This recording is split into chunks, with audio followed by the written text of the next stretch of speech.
ஆன 10 மீட்டருக்கும் அதிகமான நீளம் கொண்ட இந்த ராட்சத பாம்புகள் சேற்றிலும் அடிமரத்திலும் ஒளிந்து கொள்கின்றன. அங்கு அவர்கள் மீண்டும் மழைக்காக பொறுமையாக காத்திருக்கிறார்கள்.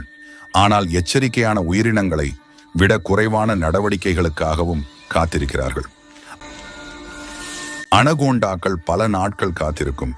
ஆனால் சில சமயங்களில் களைத்து போன சில பயணிகளின் காலடியை கண்டறிந்தால் அவர்கள் கண்ணுக்கு தெரியாத பதுங்கியிருந்து வெளிவரும்.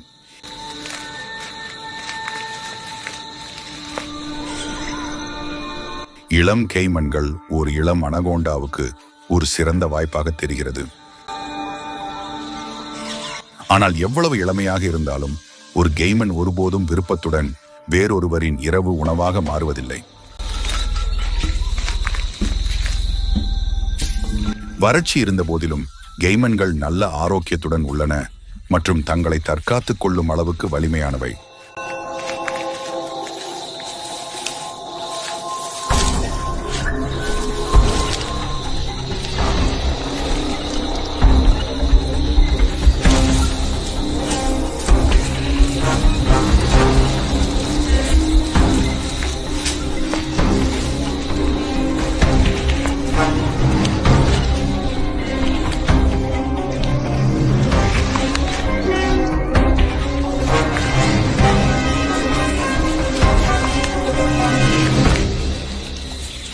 காடுகளின் உட்புறத்தில் மீதமுள்ள சில சோலைகளில் ஒன்றை அடைவதை எதுவும் தடுக்காது.